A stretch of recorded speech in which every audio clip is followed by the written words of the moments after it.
Hi, it's 1975, and before I took part in Schism Day, before I decided to use my Type 7 in combat, I thought when I got down there I would try it out. So I went down to the Haz Rez down there, and I picked on the first ship that I saw that I thought was a reasonably good test for my Type 7. It happened to be this Clipper, and I thought it would be a good test of the armour and the new armament with the missiles. I've got to admit, after this test I had real severe reservations about using my Type 7 for the PvP combat on Schism Day, but in for a penny, in for a pound, I figured if I died about 5 or 6 times, so be it. It wasn't really worry, I just came for the lols. And I am that Type 7 guy, so I'm kind of expected to be in the Type 7. It's kind of like my signature ship. It is the ship I spend most of my time in. And while I don't usually use Astrid for combat, I kind of figured, it would be fitting that that would be the ship I turn up to Schism Day in. It just wouldn't have felt right if I had turned up in a Clipper or, an FDL or something sensible to fight with. Maybe a Type 9 would have been the more sensible pick, but my Type 9 is not even slightly engineer upgraded, so it would have taken forever to fly here. My Type 7 on the other hand has got a really good jump range, so even with the armour in, it was still a decent enough jump range and I headed down here.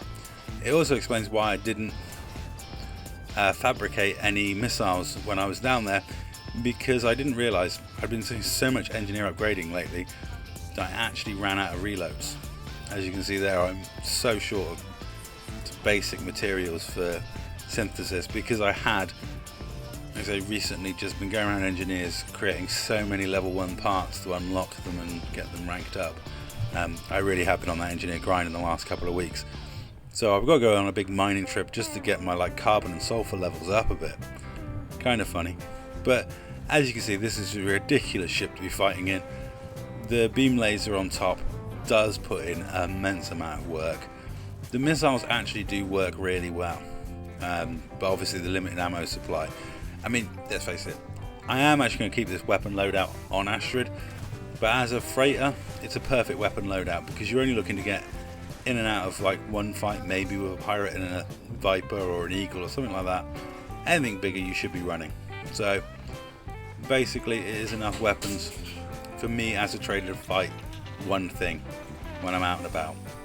I still love that when your canopy breaches. It is one of the coolest things in game, probably the coolest thing in game, to be honest.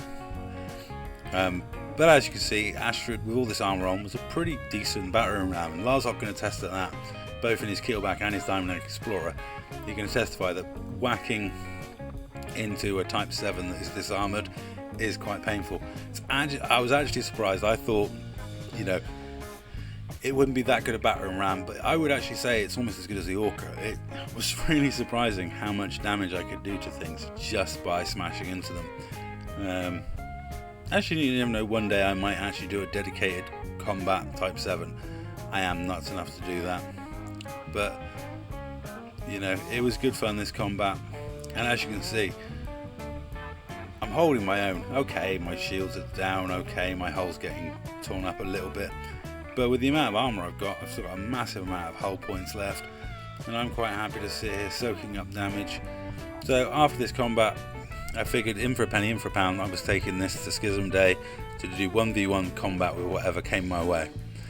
It was actually kind of disappointing I didn't get to fight anything like an FDL or a Python, because I just wanted to see how much damage I could do on a ram.